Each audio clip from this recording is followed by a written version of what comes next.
सीता पछताओ।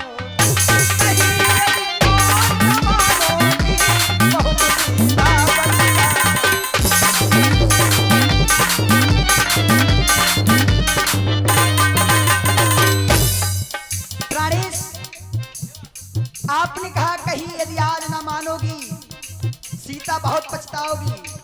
हे प्राणेश, वैसे मेरा कहना तो यह है, कथन मेरा यह है कि जो आपके साथ रहता है या जो आपके चरणों से जुड़ा है वो जीवन में कभी पछताता नहीं है। लेकिन आज मैं एक न मानूंगी संग का आज मैं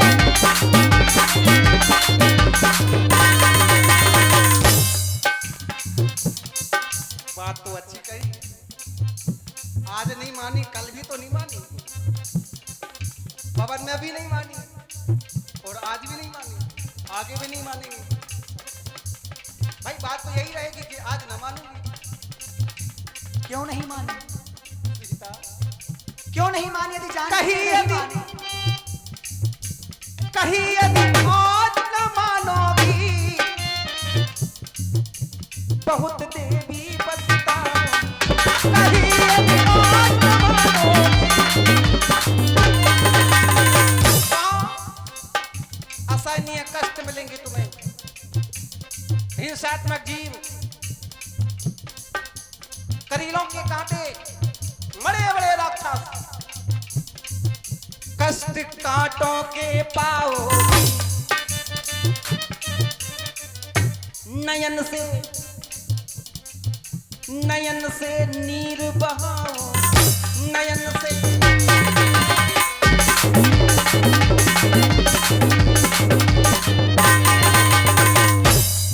असहनीय कष्ट मिलेंगे सीता, कष्ट कांटों के पाओ, नयन से नीर बहाओ। दुख वह सह नहीं पाओगी, दुख वह सह नहीं पाओगी। इसलिए हम चाहते हैं कनक भवन मिला है तुम्हें, वहां आराम से रहो, कनक भवन में निवास करो, सास और ससुर की सेवा करने का लाभ प्राप्त करो। तेरे पीहर में ऊंचे ऊंचे महल, ऊंचे ऊंचे, तेरे पीहर में ऊंचे ऊंचे महल, वहां तो निवास करो। तेरे पीहर में ऊंचे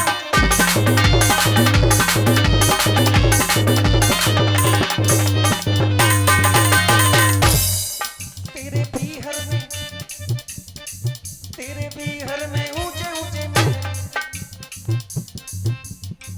तेरे पीहर में ऊंचे ऊंचे महल, वहां तो निवास करो।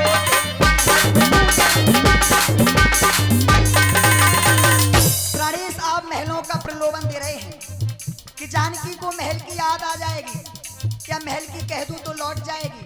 लेकिन स्वामी, सासू माँ ने कहा था, मैं केवल सासू माँ की बात मान रही हूं।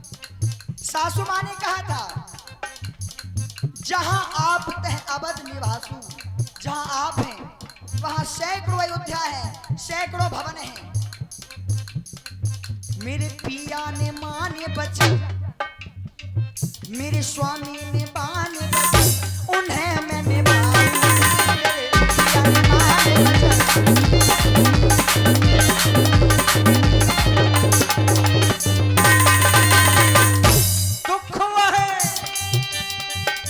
दुख वह सह नहीं पाओगी, कष्ट वह सह नहीं पाओगी, बहुत सीता पछताओ। दुख वह सह नहीं, बहुत सीता पछताओ, बहुत सीता।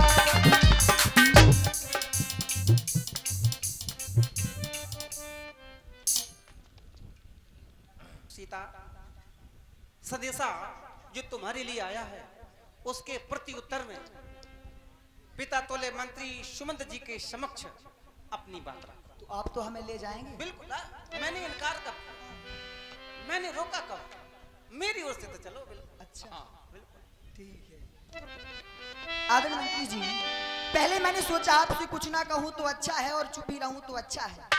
कारण था तुम पितु ससुर सरिस हितकारी, उत्तर देव फिर अनुचित भारी, आप मेरे पिता एवं ससुर के समान हैं। तो मैंने कहा आपसे प्रत्युत्तर में कुछ ना कहूं, क्योंकि बेटियों का धर्म नहीं बनता जो पिता के मुँह लग कर बात करे, या बहुओं का धर्म नहीं बनता जो ससुर के मुँह लग के बात करे। इसलिए क्षमा करें, मैं ओट में होकर बात कर रही हूँ। और आपसे कहना है, आपने स्वर्ण देखा होगा, सोना।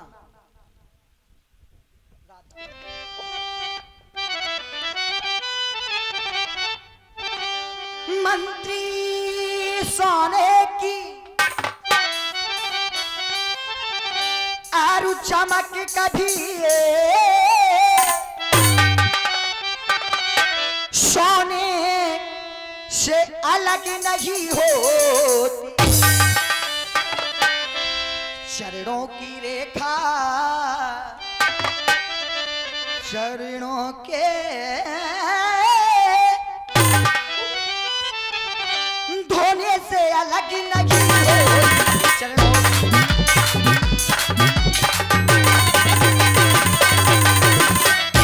चांदनी चांद संग रहती है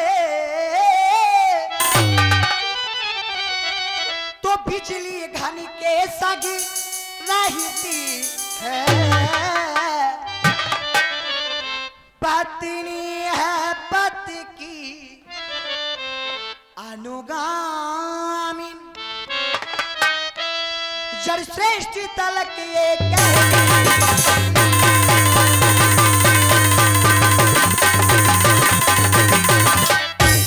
स्वर्णपुरी सी अवधपुरी पर हमें न ललचा सकती है, हंसनी सरोवर को तजकर अन्न नहीं जा सकती है। तो मेरा प्रणाम कह देना, मैं क्षमा चाहती हूँ। पुण्य कछु लखनो कही कटुबानी। वाह मंत्री सुमंत, आपकी बातों को सुनकर के आज मैं पढ़ा ये विचार करने पर विवश हो गया कि आप वही मंत्री सुमंत हैं जो बचपन से लेकर के आज तक अपने पुत्रों को केवल एक शिक्षा देते चले आए हैं। कभी भी हमारे सामने कितना भी संकट आ जाए, लेकिन कभी भी धर्म को न छोड़ना, धर्म की राह को छोड़ करके अधर्म की ओर न चलना।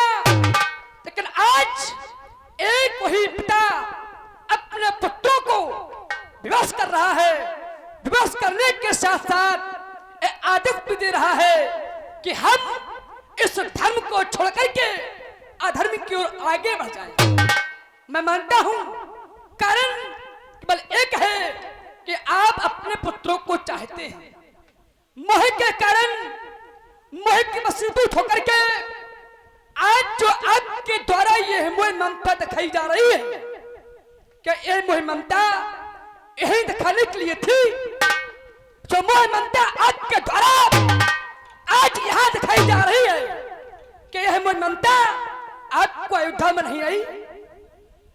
क्या मोह ममता आपके द्वारा यदि अयोध्या में दिखाई गई होती तो शायद हो सकता था कि आज आपको यह दिन देखने को न मिलता। लेकिन नहीं, वहां मोह नहीं, वहां कोई ममता नहीं। अब आज यहां दिखा रहे हो मंत्री सुमंत, आज आप जान ले और संसार का समस्त प्यारी ये जान ले, यदि किसी के घर में कभी भी यदि कोई समस्या उत्पन्न होती है, समस्या, तो व्यक्ति को प्रयास करना चाहिए कि समस्या का समाधान पहले घर के अंदर कर लिया जाए। यदि समस्या का समाधान व्यक्ति के घर के बाहर निकल जाए और समाधान ना हो तो समस्या का समाधान कभी होने वाला नहीं है। आप बहुत शांत बैठे रहे, अयोध्या में जो कुछ होता रहा सब सुनते रहे, तब आपने कुछ नहीं बोला। कुछ कह नहीं सकते थे। आप तो शोषण मंत्री थे, सुंदर मंत्र देने वाले, क्या आप कुछ कहने के अधिकारी नहीं थे? और आज कह रहे हो हमारे भैया पर आपके द्वारा एक आरोप लगाया जा रहा है कि श्री राम आप हमें धोखा दे रहे हो।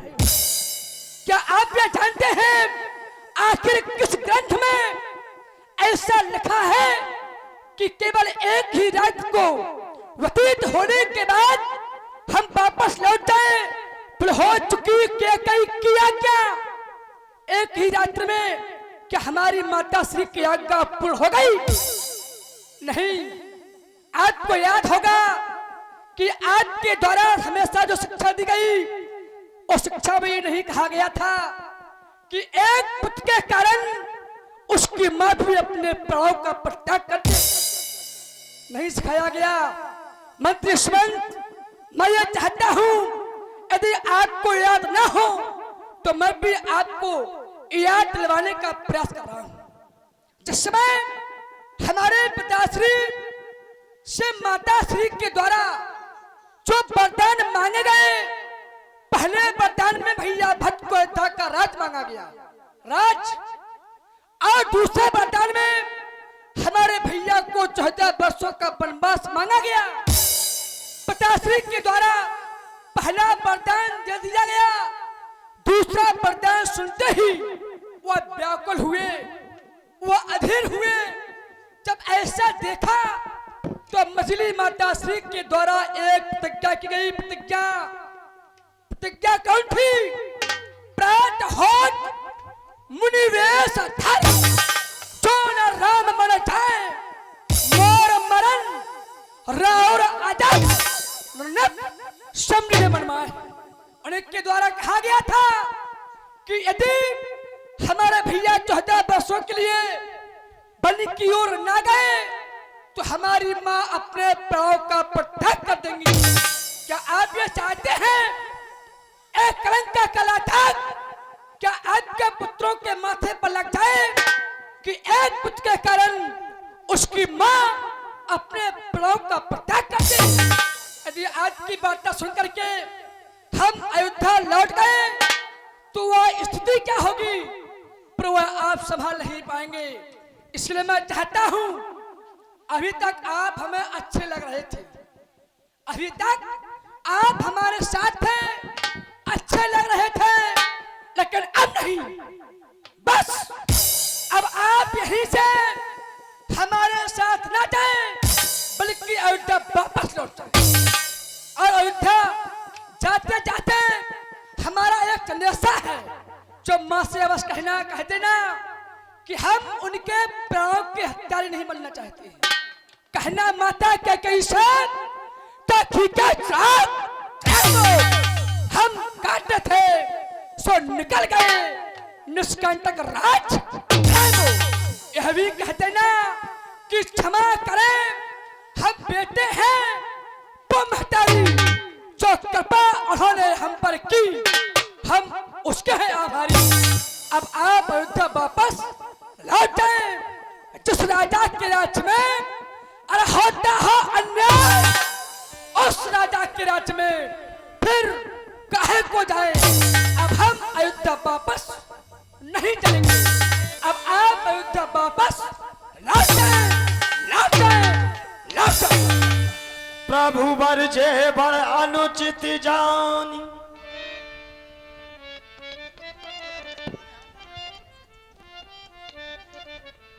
राघव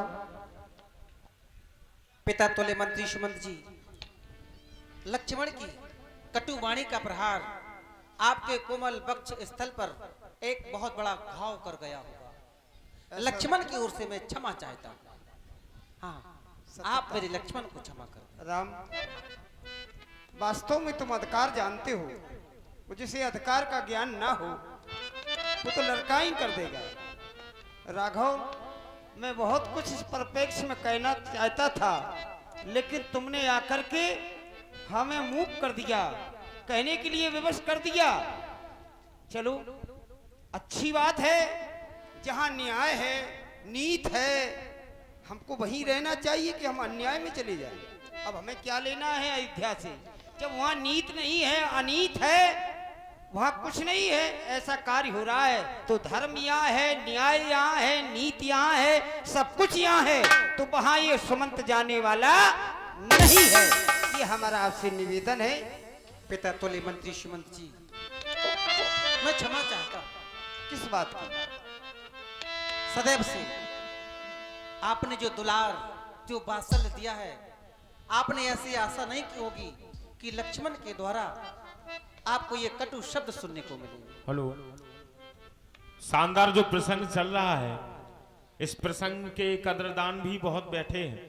निश्चित रूप से वो रामलीला सुनना, जानना, समझना, अपने आप में उतारना जानते हैं। उन्होंने 50 रुपया पे इस प्रसंग पर खुश होकर के दिए हैं। राकेश पटवा बंगरा चक्की वाले, उन्होंने 50 रुपए इस प्रसंग पर खुश होकर के दिए हैं। मंडल की ओर से उनका बहुत बहुत धन्यवाद। आपको मेरी सौगंध है, ये शब्द लक्ष्मण के मुख से निकले, ये शब्द अयोध्या तक ना पहुंच पाए। बिल्कुल नहीं। हाँ, मैं आपसे कुछ कहने के लिए जा रहा हूं, मेरी ओर से आप संदेशा ले जाएं। और इतना याद रखना कि जब आप अयोध्या पहुंच जाएं तो सबसे पहले माता कैकेयी के भवन में ही जाना। मां कौशल्या के भवन में नहीं जाना, मां कैकेयी के भवन में ही जाना। मन के पतिया पर छोटों की बातों को ना लिख लेना तुम, सौगंध तुम वहां पहुंच केवल इतना कह देना। कहो, माता कुमाता नहीं हो सकती, कहना ये राम कह रहा था। सत्य है। मैया दे आशीर्वाद हमें, मैया दे आशीर्वाद हमें, हम कुशल सहित घर आवेंगे। और आएंगे कब? जब 14 बरस पूर्ण होंगे, हम माँ के दर्शन पाएंगे। जैसे ही अवधि पूरी होगी, ये तीनों प्राणी माँ कैकेयी के श्री चरणों में होंगे। अब आप विलंब न करें, चले जाएं, लौट जाएं, चले जाओ।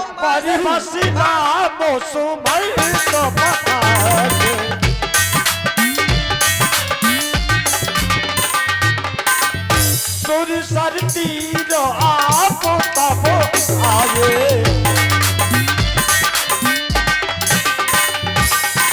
और विलंब हो गया, अब हम अधिक समय नहीं चाहते। माँ गंगा के पावन तट पर आ पहुंचे हैं। एक बार जयकारा लगाएं, गंगे मैया